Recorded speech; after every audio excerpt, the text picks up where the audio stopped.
Bonjour à tous, on se retrouve pour un nouveau War Recap. Un War Recap un petit peu spécial car on se retrouve pour un match intra-staff, c'est-à-dire que d'un côté on va voir Brutal Lady Jinx, donc avec un staff qui s'appelle VPR, je sais plus d'où il vient, peut-être du Bangladesh ou de l'Inde, contre un autre staff, en tout cas son équipe, qui vient elle d'Italie, et c'est eForzuti avec ARR qui gère tout ça.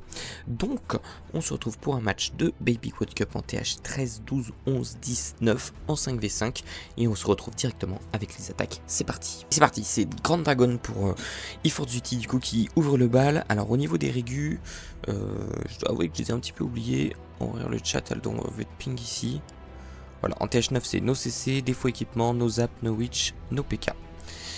Donc on va voir ce que ça donne. Là on part sur une sorte de suicide Lalo avec deux molos en TH9, ok, pourquoi pas.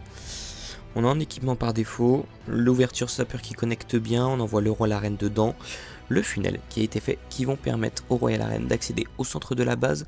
Ça c'est plutôt cool. On envoie les sapeurs en espérant que ça ouvre, mais je ne pense pas que ça ait ouvert le bon compartiment. Attention, ouais, à ces chasseuses dans le CDC qui peuvent être assez embêtantes, notamment pour ces deux héros, hein, parce que, je rappelle, il n'y a pas de restriction sur le CDC défensif, ce qui fait qu'on peut absolument tout mettre dedans.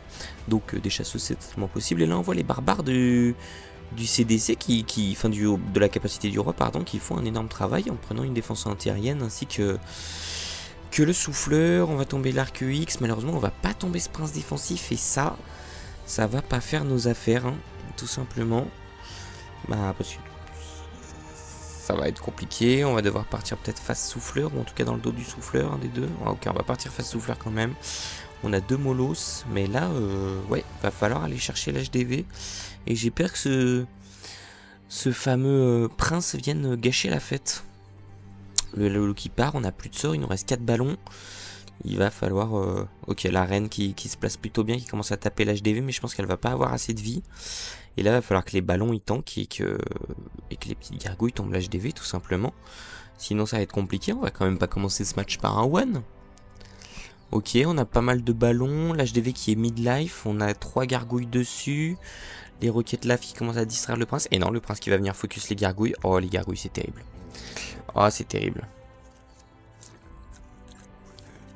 On va directement commencer par un one. Oh non, non. Ce match qui commence si mal. Le one de la part de eForzuti, qui pour moi en plus était favori dans ce match. Là j'avoue que je revois un peu mon estimation à la baisse. Dommage. Allez, et c'est justement à Ferrari de se lancer. Il vient d'offrir directement un one dès la première attaque du match pour son équipe. Et on part cette fois-ci sur une sorte d'AQH Hog. Alors on va emmener l'AQH très très loin. Ouais, on prend pas de risque, on met directement l'AQH devant le TH, le TH qui est un petit peu excentré. Et c'est plutôt malin, c'est plutôt ce qu'il faut faire. Le petit sapeur de déminage pour voir que ça connecte bien. Et l'ouverture qui va être faite sans trop de pression. On va pouvoir tomber ce TH tranquillement. Ça c'est une bonne chose. Voilà, on s'avance. Le petit sorcier pour funnel. On met un golem quand même. Est-ce que c'est qu'est-ce qu'on va tank avec le golem? On va tank le sorcier? Non, on va tank le roi, je pense. Le roi avec quelques sorciers. Je pense que l'idée avec le roi, ça va être d'aller chercher cette reine, d'aller chercher le CDC ainsi que le prince avec notre reine offensive. Ah, attention à ces chasseuses là qui partent directement sur le roi. Il en reste une, elle peut venir gâcher la fête. Ouais, elle va tomber le roi. Elle va tomber le roi et ça peut faire chier parce que la reine défensive est pas tombée. Il reste notre reine offensive, mais... Si, c'est bon, la reine défensive qui vient de tomber. On sauvegarde tant bien que mal grâce à un sort de rage notre reine à nous. Et maintenant, il nous reste 7 petits cochons et un sort de saut avec le reste de la QH pour venir finir la base. Un petit sort de squelette pour distraire l'arc X. Là, ça me paraît un petit peu juste. On a quand même un bon AQH, il reste 2 cochons. Mais l'arc X, là, moi, qui me paraît vraiment embêtant.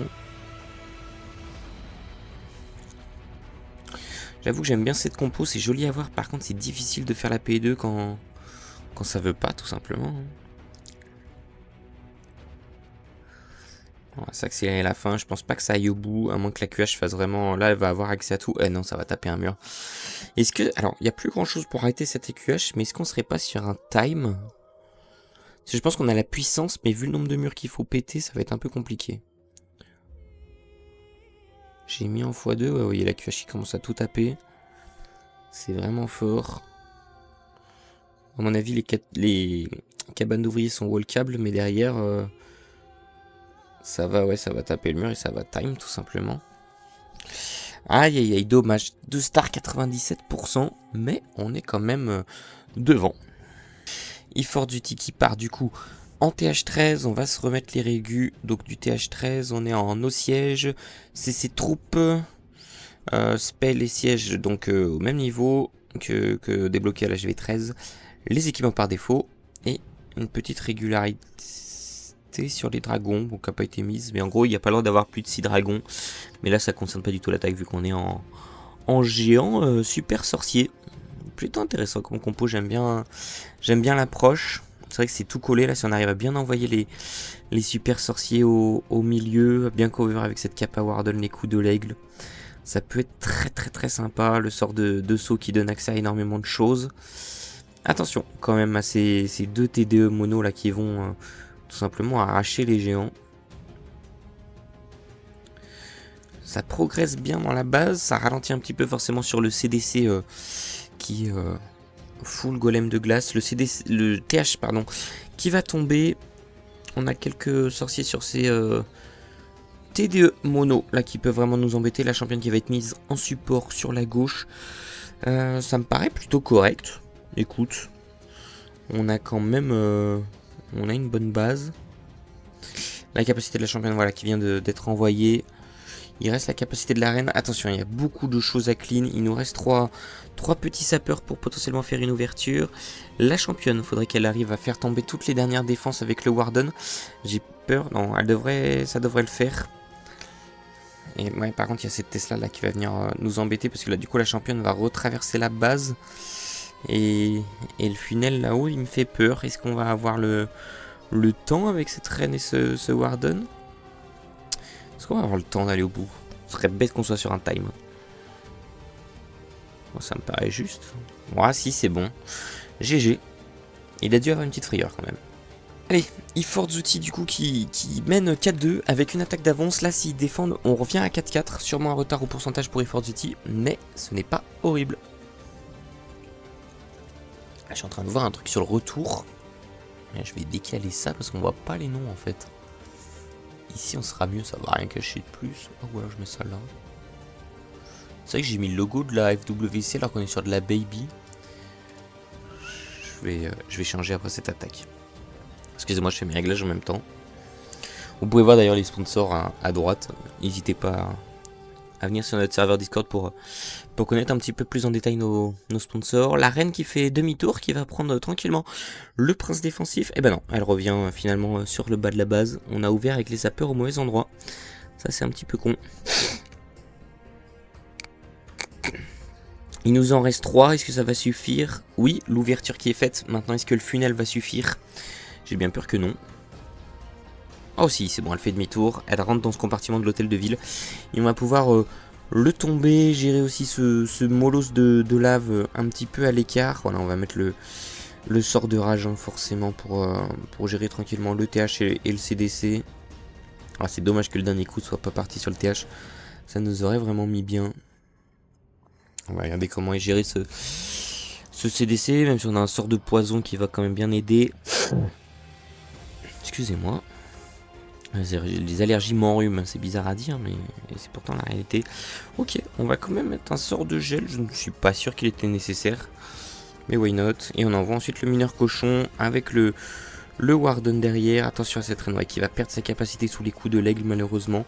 Mais qui est plutôt bien placé pour prendre cette T2 mono, ses souffleurs et cette reine défensive. On va geler aussi le roi défensif. Là on est vraiment bien. Maintenant est-ce que ça peut aller au bout? On a quand même la capacité du Warden qui est investi directement quand on en parle. On a perdu la QH. Ouais, il va falloir que le dernier... Il reste quand même 3 tours de sorcier et une TDE multi. Il va falloir que le dernier, voilà, sorte de soin qui vient d'être investi soit solide et que derrière le clean se fasse assez rapidement. On a même une tour à bombe. Ouais, ça me paraît un petit peu juste. Hein. Je pense qu'il y a encore trop de dégâts de zone pour offrir le perf, surtout que les mineurs sont pas vraiment groupés. Donc ils font moins de dégâts, ils sont un peu focus tour à tour. Ouais, ça va être juste. Hein.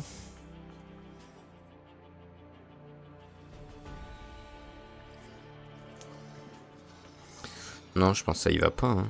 Dans tous les cas, ça time. Hein. Ouais, c'est un time, mais je pense que ça aurait fait le tout court dans tous les cas. Donc dommage, 90%. Et qui est mieux avec le logo de la Baby. Et VPR qui se lance en TH11. On est donc à 4-4. Non, c'est VPR qui défend, pardon. Et c'est ARR qui justement se lance. 4-4, on a rattrapé le one grâce au perf et aux 2 fails. Maintenant, il va quand même falloir faire un perf de plus si on veut reprendre une étoile pour eForce Duty. C'est vrai que ça les met pas forcément très bien ce one. Et là, on part sur une compo drag sorte de bat.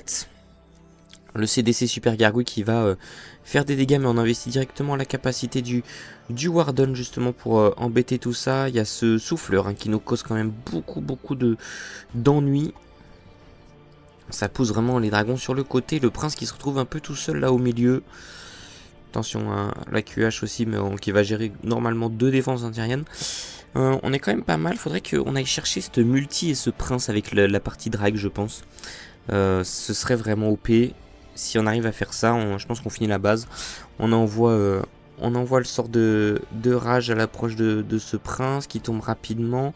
La reine également. C'est cette T2 multi, il faut absolument qu'elle tombe. Oh, les pixels. Non, ça va suffire. On va réussir à la prendre et là maintenant il va falloir envoyer les sorts de bats. Alors je sais pas trop où on va les envoyer. Mais peut-être en soutien de la... Ouais, je sais pas trop. On attend que... Ok, la capacité de la reine. Qui va permettre de prendre le TH. On a limite pas besoin des sorts de bats, j'ai envie de te dire. On les a envoyés directement sur la tour de sorcier qui restait. Et non, ça va être un giga perf, hein, tout simplement. On va même troll 2 sorts de gel. Chapeau l'artiste. Non, là c'est beau. On troll les 2 sorts.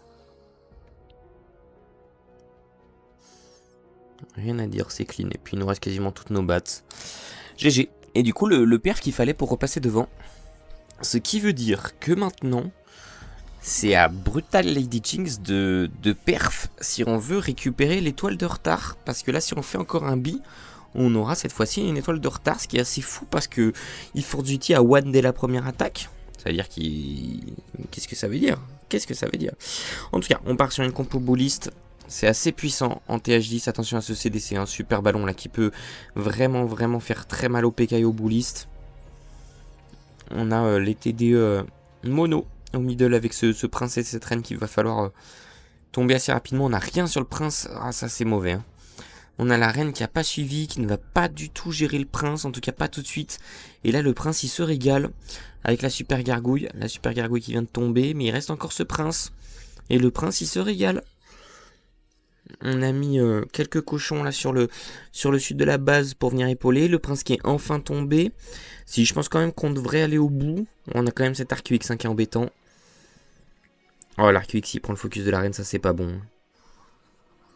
Ah non, je pense pas. Hein. Je pense pas que ça suffise. À mon avis, on va être un poil juste, hein, encore une fois. On est sur des gros pourcentages du côté de BLJ, comme on va les appeler, mais on n'est pas sur le perf qu'il faut, quoi. Il nous faut plus que ça. Il nous faut plus de 90, quoi, tout simplement. Il n'y a pas d'autre solution. Enfin, plus que des 90, c'est ce que je voulais dire. 90 en soi, c'est très bien. Hein. Mais il nous faut un perf, obligatoirement. 93%. 7-6 pour eForce Duty. Allez, on y va cette fois-ci en TH12 pour eForce Duty qui du coup a une petite avance. Et là on part sur une compo Hydrag. Et on enlève le roi pour mettre le prince. Intéressant. La reine qui part avec un électro-dragon pour, je pense, Funel. Je sais pas trop comment il va gérer ces souffleurs là qui peuvent être assez embêtants. Ok, on a notre couloir là pour les hydrags. On va aller prendre le TH à mon avis avec cette reine. Enfin, c'est même pas à mon avis, c'est même sûr. Oh, le TH plus le prince, j'avais pas vu. C'est que là, c'est vraiment OP comme reine. Attention quand même à ce CDC, la super gargouille qui peut vraiment nous embêter. Et en plus, il y a... Oh, la reine qui... Si la reine prend la reine défensive, le CDC plus le prince défensif, plus le TH, c'est vraiment très fort. Ouais, c'est ce qui va se passer. Alors, elle va être accompagnée des hydrags, mais c'est globalement ce qui va se passer. Là, on est vraiment pas mal. Hein. On a beaucoup d'hydrags. On a encore le prince en vie, même s'il a plus sa capacité. On est vraiment pas mal, là, pour le joueur italien. Ah, quoique, il reste quand même 2 défenses antiriennes. Le prince qui vient de tomber. Il reste 5 hydrags. Est-ce que 5 hydrags peuvent venir à bout de cette base? Vous me le dites dans les commentaires, ça passe ou ça passe pas. Les ricochets, on en a perdu 1. On a perdu 2. Non, on en a encore 4. Voilà, on en a perdu, on a perdu celui au sud. Et il va falloir des bons ricochets. Si ça part sur le mortier, c'est mort. Si ça part sur la défense antirienne, c'est bon. Ok, c'est parti. Oh, ça va pas passer là. C'est pas possible.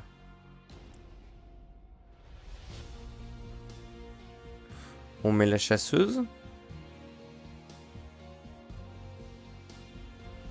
Est-ce que la chasseuse qui va clutch, si elle prend cette défense anti-aérienne avant que l'électro-dragon arrive, ça c'est fou. Oh putain. Oh, la chasseuse qui va clutch. Non, pour de vrai. Non, c'est pas possible.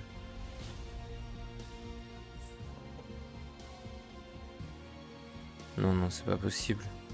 S'il a plus de vie.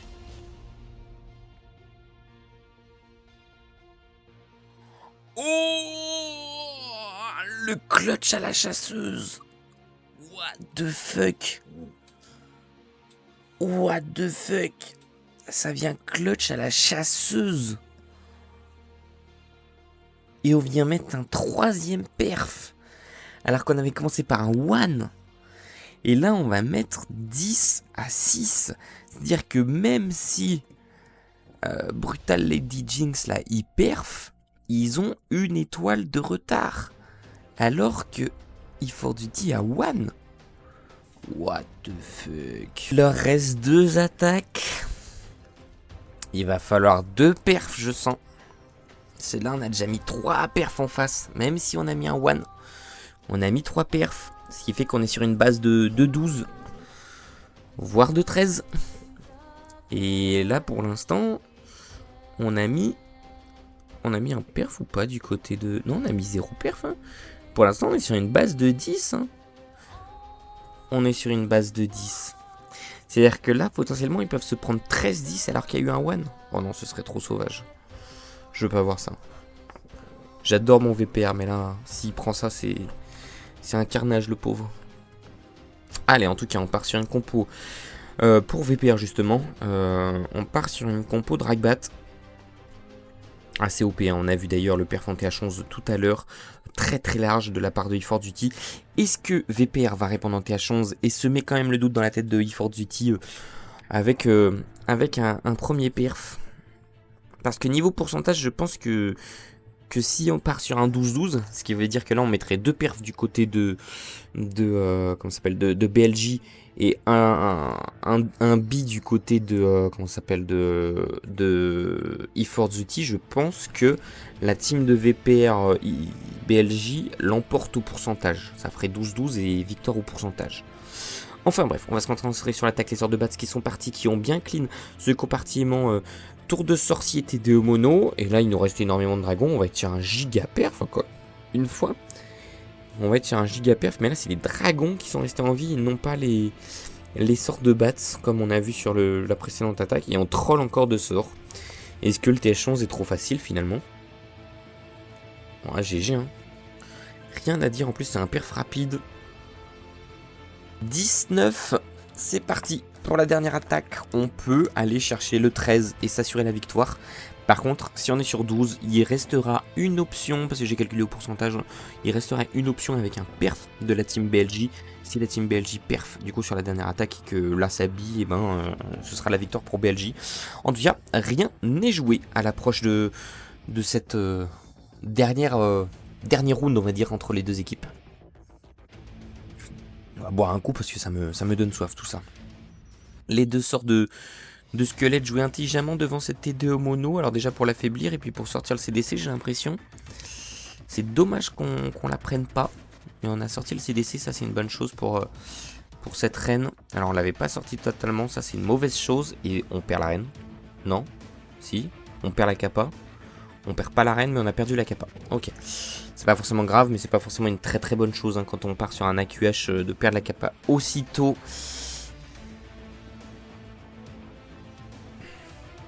Surtout avant d'envoyer la P2 parce qu'en général tu regardes un petit peu moins ta reine. Bon là ça va rejoindre le commando mais tu regardes un petit peu moins ta reine et t'es plus sujet à à te faire avoir et à la perdre parce qu'elle se fait focus et tu le vois pas. Alors que si t'as la kappa entre guillemets t'as une seconde chance.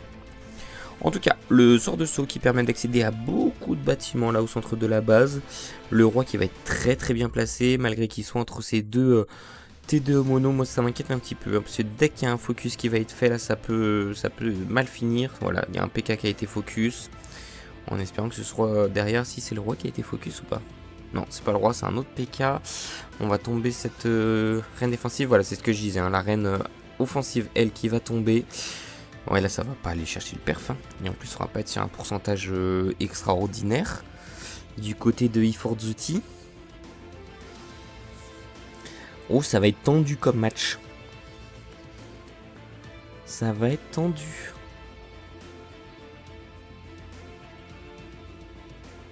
Non, on va pas aller chercher le perf. Maintenant, jusqu'où on clean le petit archer. Est-ce que ça va suffire pour prendre un 77e%? Non, ça ne va pas suffire. 12 étoiles du côté de eForzuti malgré un one. C'est quand même déjà une très solide perf. Ça veut dire qu'il y a eu 3 perfs derrière avec 92,2%. Il me semble si j'ai bien retenu. Et maintenant, c'est au tour de BLJ d'attaquer avec un gros AQH, je crois que c'est pas un gros AQH, il y a surtout un Mass Hog et un AQH avec... Ok, si, il y avait dans le CDC 5 guéris, du coup un gros AQH en fait finalement Mass Hog. Et là c'est le perf ou rien, parce que du coup il y a 12-9, mais si c'est perf, BLJ l'emporte au pourcentage, en plus avec 4% d'avance, du coup il y a 76%, tu rajoutes 20%, je vous explique pas trop les calculs mais voilà. Et les 4 AQX qui focus cette reine, oh là là là là. Les 4 arcs sur la raid, là faut pas avoir peur. Hein. Faut pas avoir peur quand même. Attention quand même à ce sort de rage, la voix qui va se dissiper. La reine ouais, qui commence à prendre énormément de dégâts. On va rajouter quand même un sort de rage. Ok, c'est bon. On a sécurisé cette reine. Attention quand même à ce souffleur qui peut être embêtant. Le petit bébé dragon qui vient soutenir. Ouh, le CDC, ce qui va tomber. On va le poison. On a loupé le gel. On a gelé que les petits archers. Ça va. C'est sans trop de conséquences. Le poison qui va quand même permettre de ralentir les méga gargouilles. Ce qui va tomber. Maintenant, on a la reine qui est ultra bien placée là au niveau de ces deux TDE mono. Il faut qu'elle tombe très rapidement avec le Mass Hog. Arrive tout simplement. On prend la première. Le premier sort de soin qui est mis au niveau du Mass Hog avec la championne et le Warden qui a été investi, la chasseuse pour prendre ce prince défensif, la capacité du Warden qui va prendre un peu près une grande partie de la partie cochon, mais c'est pas forcément fou. La QH en tout cas au milieu qui progresse bien, qui a pris la deuxième tour TDE multi, qui va aussi bien endommager le roi, qui va être aidé maintenant par la championne. Et là on est vraiment pas mal. Il reste un dernier compartiment avec la reine et la catapulte, mais bon on a quand même une capacité championne, une capacité reine pour finir cette base. On a pas mal de clean, on a encore quelques cochons et je pense qu'on va se diriger tout droit vers la victoire pour l'équipe de VPR dans un match plein de rebondissements. Oh oui, messieurs, dames. Oh, c'était tendu. Ils ont commencé par un one, ils ont enchaîné avec 3 perfs du côté de eForzuti. Malheureusement, ce one qui va leur coûter la victoire, là où on pensait qu'ils avaient récupéré leur retard avec les 3 perfs. Oh là là là là. Et non, ça va être le perf BLJ qui va s'imposer dans ce match avec 5 perfs et un one. Oh là là là là là là là là là là là là là. 12-12 victoire de Brutal Lady Jinx. Ah là là, j'ai qu'une seule chose à dire, c'est une petite preview joke avec le staff, mais c'est d'aller VPR, d'aller. GG à lui, GG à sa team, qui ont été impériales, hein. eForzuti, très très grosse team, c'était un très gros match. GG, tout simplement, j'ai kiffé, le match est super, bravo. Nous, enfin moi je vais vous laisser sur ça. La Baby, c'est pour ça que c'est mon format préféré, c'est juste incroyable à regarder. Je sais pas si vous avez les mêmes émotions que moi, mais là j'en ai des frissons tellement j'ai kiffé. Enfin bref, je vous fais des bisous et puis on se retrouve demain pour une nouvelle vidéo qui j'espère sera à la hauteur de ce match totalement insane. Insane, il n'y a pas d'autre terme. GG.